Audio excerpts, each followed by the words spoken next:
Hi. So I want to start my testimony kind of backwards, if that's okay. Last September, I went for a routine medical exam, and it was just one of those where I thought, I maybe had bronchitis or a really bad form of pneumonia. But it turned out to be much more serious. They told me right away it was leukemia. And then they told me, we don't think it's a bad kind. You're going to beat this easily. You're going to have some bumps in the road, but you're going to beat this. Then they came back and said it was AML, which is acute myeloid leukemia, which is a much stronger type.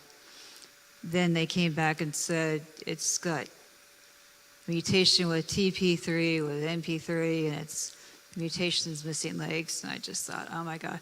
And this is all going on right before Bible conference. I haven't seen my son in years, a couple of years, and just really looking forward to that. And so they wanted to put me in a hospital right away, and I told them I really had to be part of the conference. And so that stems from this. So 37 years ago, I was living in Southern California.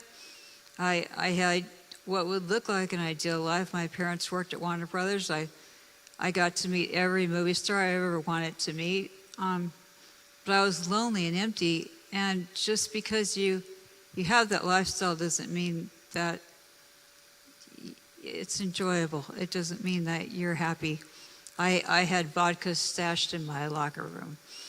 And so, anyway, thinking that college would change things, I went to college for a little while in Southern California and really felt just unfulfilled. I really felt like God was calling me. I really felt like God was calling me to join the United States Air Force, which I did in 1982, and that brought me to San Antonio. And what happened there was the same thing. It just follows you. You know what I mean? Your sin will follow you wherever you go. And so one night I called out to him and I said, if you will find me a Christian church with a pastor that preaches on my sin, I will give my life to you. And it wasn't very long after that Marcy Sandoval came into my clinic, and I saw something immediately different. She wasn't reading the People magazine. She wasn't doing any of that. She had her Bible, and I thought, wow, that's kind of different. And she invited me to church, and I gave my life to Jesus. And during that time, there was a bunch of other military. We all got saved right around 3 months of each other. And that group included Doris and Barbara Hamper and just a few others, and Brian Consider. And we ended up going to an El Paso rally. And in that rally, they said that to the Church of San Antonio, if you'll stay faithful, then I will save your family and I will make you a sender of world evangelism. And so, sorry.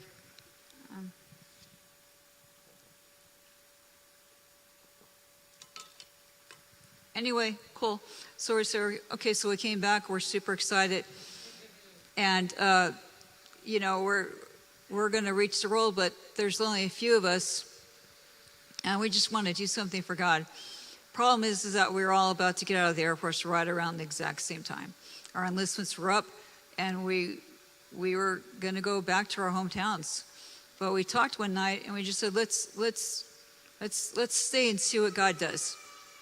And what God did was amazing. And in 1988, the best thing that could have happened to this church, in one of my opinions, is the Rubies took over this church.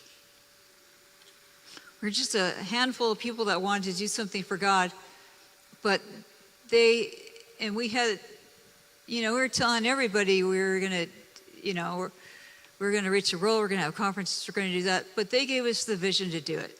They brought the leadership to do it. And immediately our church changed.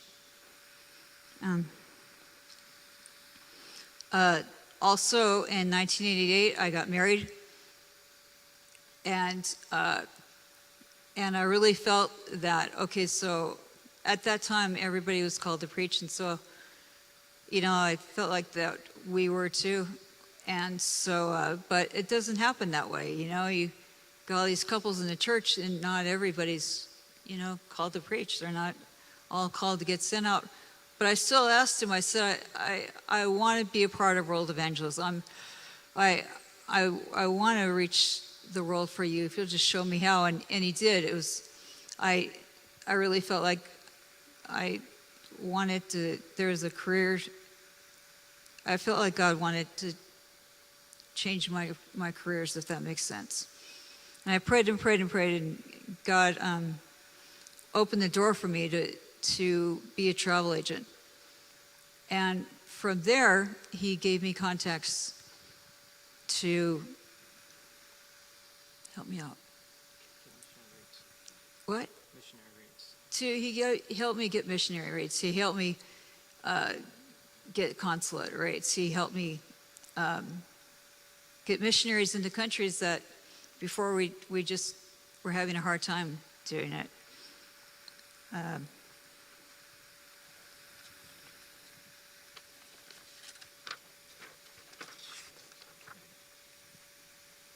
Where am I?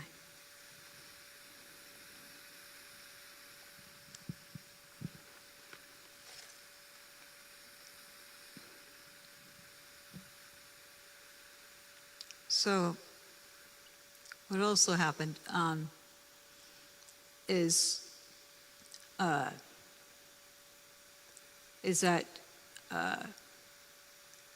at some point I found myself single and with 2 kids, and I told them that if we weren't going to, I wasn't going to be the kind of mom that was just going to, just, okay, now I'm single and now I'm not going to do anything. And you're not going to be the kind of kids that are saying, okay, well, my parents got divorced, so I'm going to go do whatever. I'm going to be drugs. I'm going to do drugs. I'm going to do this. I said, we're going to serve God. We're going to give more of ourselves. And so I was involved in drama. I was involved in the donut ministry. I was involved in different ministries in addition to my travel business. And here's what I just really wanted to say is, just because you're not called or you're not called to preach doesn't mean that you can't do stuff for God, that you can't reach the world, that you can't help me out. I watched Barbara Hamper for 37 years, and she's given herself to so many ministries, video ministries. She's perfected it. She's been in boot camp. She's been in a rock band. She's, so many things. I watched Jerry Hamper protect our church for over 30 years. And you look at that and you say, yes, our emphasis is on world evangelism. Our emphasis is on sending out couples. But we have a big church and so many needs. And, we're all getting older, and we need people that will take that vision and run with it and do things that are so much more. I've watched the baton being passed along, and it's sweet to see that. And I just want to tell you that you could do that. We have a large church. We have a lot of needs, and we need people that will take that baton. Just recently, she just came this weekend. My best friend from high school showed up, and we made it to state together, and she brought the medal, and it was a mile relay medal, and she said, "This is it," she was, and so I'm like, wow. And so the thing about it is that the mile relay, you got to pass the baton, and we need people to pass that baton to. We have the pastors. You look at Pastor Yolanda, and when you look at him during fellowships, he's talking to the teenagers. He's talking to the men. You look at Yolanda, and just excellence. When they first came, we were so excited. We said, "Hey, we're gonna reach the world. We're gonna have conferences. We're gonna do all these things." And Yolanda's looking at me like, she was, how expensive conferences are. I'm like, "Yolanda, you get a few hotel rooms, 6 dozen donuts, and big whoop." I didn't know. We'd gone to El Paso, and that's what they did, and I had no idea. And so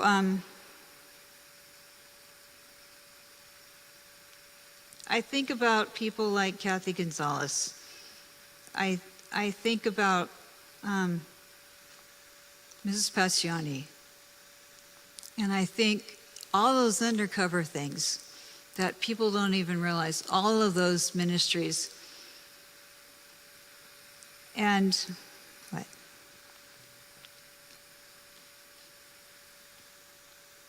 And it's just time.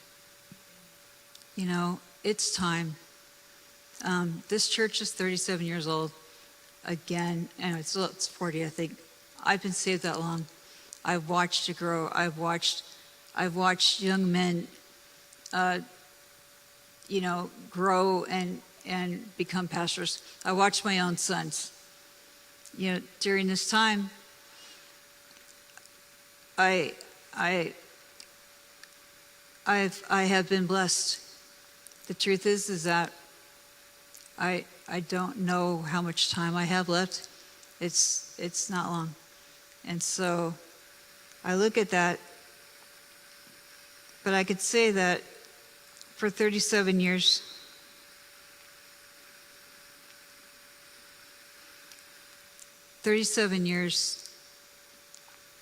that in every single obstacle, whether it was,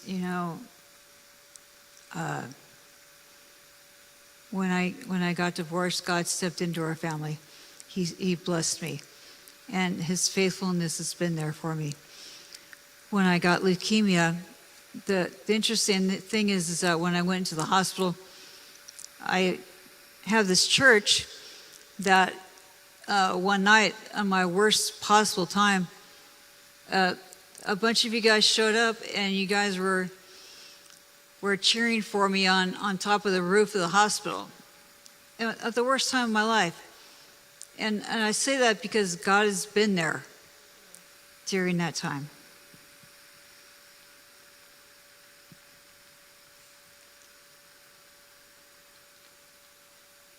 So this is it for me. I have run the race. But even though I know that, and I know I'm blessed. I look at this church, and I look at the people that I've been able to serve God with, and it's been such a privilege. I want to tell you that I love you, and I just want to also thank you for everything that you did. I want to thank you for showing up at my house and having song service. I want to thank you for all the cards. I want to thank you. And I want to tell you that if you're going to this, make this church your home. But do more than that. Say, I want to reach the world, because it will come back to you. I asked God if I could reach the world years ago. He gave me the opportunity, and it has come back to me. All those pastors, they've called. I've gotten calls from India. I've gotten calls from all over the world, just being encouraged. And so I know this is sounding crazy because it's a two-part testimony. The testimony is that we have another generation that needs to rise up. Who's going to do that? It's time to pass the baton. But I also want to say that at the end of this, the reason I'm blessed because God has always been faithful to me. And through all of this. And am I missing anything? What? So thank you for being my friend. Thank you for loving me.